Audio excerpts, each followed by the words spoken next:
As I promised, today we are breaking down one of the most iconic characters in all of manga, Kaneki Ken. We will track his evolution from a terrified, shy kid to the one-eyed king. So, without further ado, let's dive in. Who is Kaneki Ken? At the start of Tokyo Ghoul, we meet a shy, unassuming college student named Kaneki Ken. He is a quiet young man who loves reading books and has exactly one friend. That's Kaneki in a nutshell, a painfully average guy. But everything changes the moment he meets her, a stunningly beautiful woman named Rize. Kaneki is over the moon when she agrees to go on a date with him. What starts as a sweet, romantic evening takes a horrifying turn. Rize, as it turns out, is a ghoul, and not just any ghoul, she is a predator, and Kaneki is her next meal. Before she can kill him, a freak accident changes Kaneki's life forever. He survives, but only because one of the doctors transplants Rize's organs into his body. And now, he is half human, half ghoul, a creature caught between two worlds. Kaneki's new reality is brutal. He is consumed by an unsatisfied hunger for human flesh, but refuses to give in. Watching him fighting with his new identity is frustrating to say the least. He hesitates, he is unsure, and sometimes he freezes in moments of crisis. Even when his best and only friend is in danger, Kaneki struggles to act. But that's what makes him so relatable.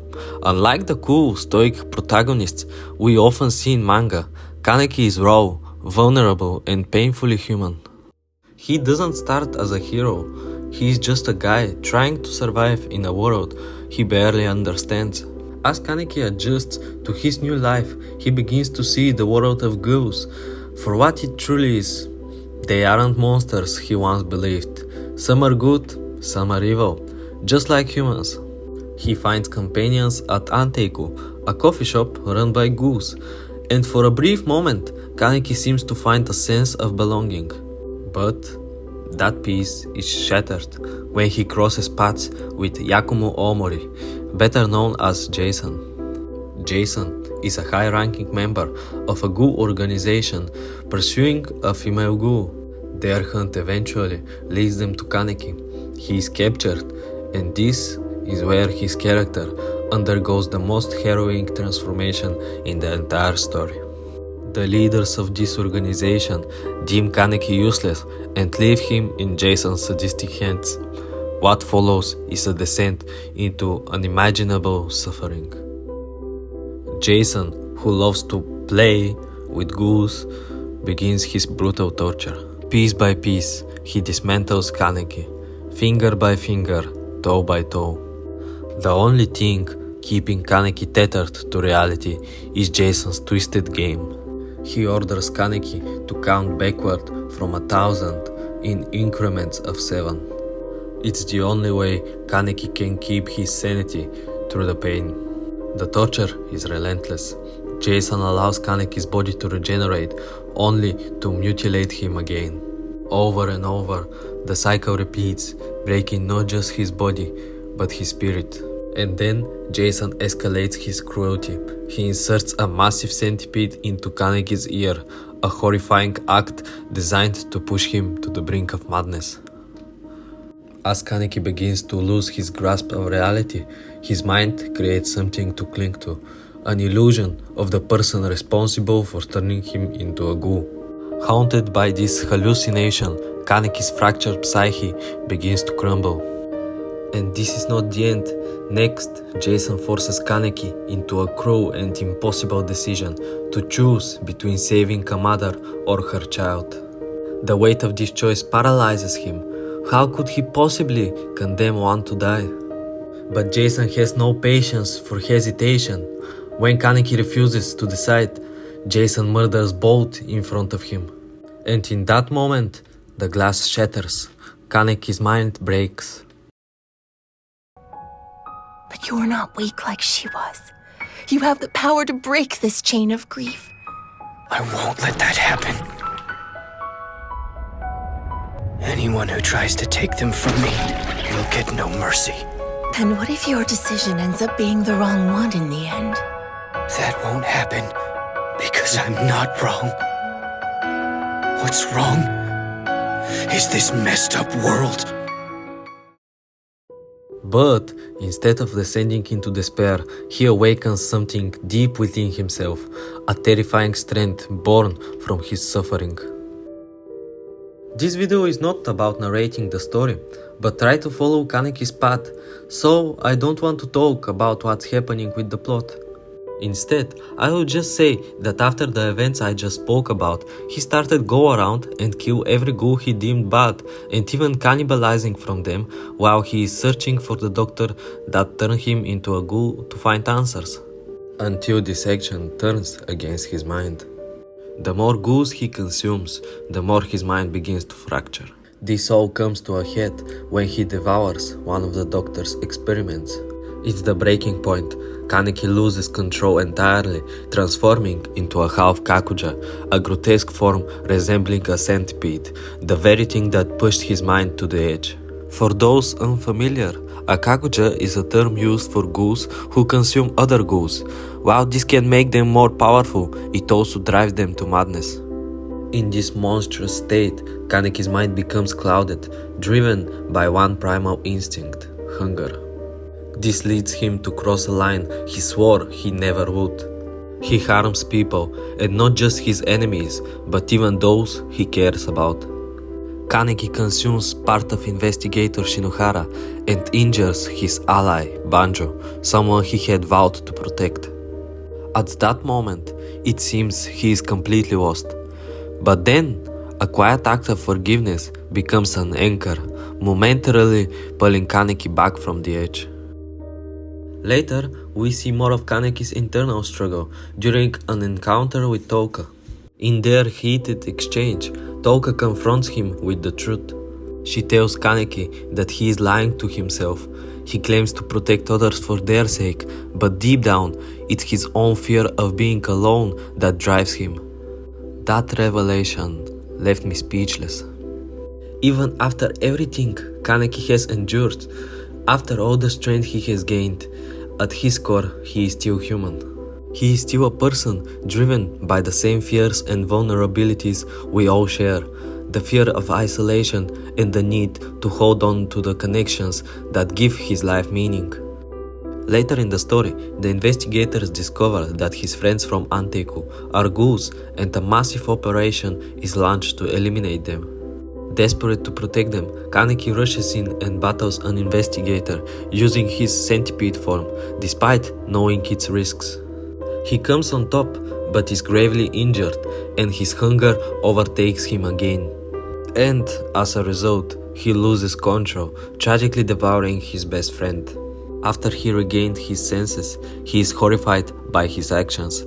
But there is no time to grieve as Kishu Arima, the strongest investigator, confronts him. Kaneki is defeated both physically and mentally, forced to confront the truth Touka revealed. His fear of being alone is what drives him. In his suffering, he sees himself mirroring his mother, someone who gave everything for others out of fear and weakness. Kaneki should have died that day. His injuries were fatal, stabbed through the brain not once, but twice. Yet, against all odds, he survives, but survival comes at a cost. All of his memories are gone, his name, his purpose, and even his identity, all of it has been stripped away. In a cruel twist of fate, Kaneki is now part of the very organization that once sought to destroy him. As a member of the investigators, he becomes the pupil of the man who almost ended his life. This marks the beginning of a new chapter in Kaneki's story. As Haise Sasaki, his new name, Kaneki now lives a life that seems worlds apart from the chaos and suffering of his past. Free from the burdens that defined him as Kaneki, Haise embraces his new role as a CCG investigator and leader of the Queen Squad, a group of half-ghoul operatives like himself. Surrounded by new friends and colleagues, Haise for the first time feels like he belongs somewhere. But beneath this peaceful surface, as peaceful it can be to hunt ghouls, lies a deeper truth, one that Heise cannot ignore. As he encounters ghouls during his investigations, some recognize him, calling him by a name he doesn't remember, Kaneki. These moments take away his peace, planting doubt and confusion in his mind. Even though he has no memory of these encounters, fragments of his past linger like ghosts, haunting him in fleeting visions and emotions he can't explain. To make matters worse, Heise begins to hear a voice buried deep within his mind, the voice of a kid who whispers things that Heise can't understand. At first, he dismisses it, pretending it doesn't exist, but as time goes on, he starts to search for answers because he doesn't even know who he is anymore. During a critical operation, Heise is pushed into a corner, both physically and mentally. As his body reaches its limit, the conflict in his mind intensifies. We are given a glimpse into Heise's internal battle. Within the depths of his consciousness, he comes face to face with Kaneki, the version of himself he has been trying to suppress. This confrontation forces Heise to face painful truths about his past, including a memory he had long buried, the abuse he suffered at the hands of his mother. The weight of this realization is crushing, breaking down the walls Heise had built to protect himself. In this moment of vulnerability, Kaneki asserts control, reclaiming his identity and stepping forward to face the enemy. It is a moment of both tragedy and strength.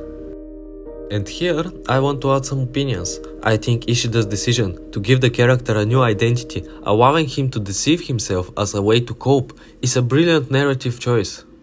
It adds incredible depth to the protagonist and offers us a profound insight into his psyche. The next chapter of our protagonist's journey is admittedly my least favorite. Kaneki shows calm and detached behavior, but it's nothing more than a facade. Beneath the surface, his true intention is clear. He plans to sacrifice himself to save his friends. His goal is to free Hinami from the containment facility she is kept in and confront his mentor, Arima, to buy time for their escape, even if it means meeting his end at Arima's hands. This reconciled version of Kaneki, who has seemingly accepted his own death and perhaps even welcomes it, stands in stark contrast to everything he has fought for up until now. No matter how bad the odds were, Kaneki has always moved forward, step by step, yet here he seems ready to give up. But at the brink of defeat, Kaneki's consciousness is shaken. It's his best friend, or rather the image of him within his mind, who reminds him of the simple but profound truth he has forgotten. He must keep living, no matter what. After that, Kaneki finds new purpose and creates an organization called GOAT, or Cristiano Ronaldo for shorter, aiming for peace between ghouls and humans. He starts with only his friends, but slowly his influence grows and later he becomes known as the One-Eyed King. For a moment, things seem hopeful. Kaneki gains allies, finds love in the face of Touka. They marry and even expects a child. But, as always in Tokyo Ghoul, the happiness doesn't last long. Their base is attacked by the doves. Kaneki is defeated and in despair resorts to consuming a half ghoul to survive. This triggers a monstrous transformation into a grotesque centipede-like form, causing massive destruction and killing thousands. In a lethargy-like state, Kaneki meets with Rize. Again inside his head, by the way. I think he is a little schizo, don't you think? And after she blamed him for the people he killed, Kaneki breaks and admits he never truly cared about the people. He only wanted to feel needed. However, he finds clarity in accepting his sins and is actually happy for the relationships he has built, and now he is ready to bear the sins he committed. After Kaneki wakes up, he realizes his best friend, whom he thought he had killed, is still alive. When they meet, Kaneki wants from him to show his face and states that he can't remain ignorant for what he has done. It shows that he has finally learned from his past and is determined to take responsibility, no longer willing to remain powerless. With the help of his friends, Kaneki defeats Furuta and destroys the monstrous Kagune by killing Rize, as she was the person keeping it alive. And finally, he put an end to the chaos. At the end of the manga, he is shown living peacefully with his family and friends, striving for better life. This marks the end of Kaneki's journey, and as a conclusion, we can say that he is one very complicated character. Sometimes he wants one thing, and in the next arc, he wants the opposite. But that's how people are. With everything we go through, we gain experience and change. The change could be for better or for worse. Sometimes maybe we won't know what we are fighting for, and sometimes we may even want to give up, but that's the life. There are going to be good moments, but also lots of bad ones. So, if we can take one lesson from Kaneki Ken's story, it is no matter how dark things get, no matter how many times we fail, we can always pick ourselves back, and we should never give up.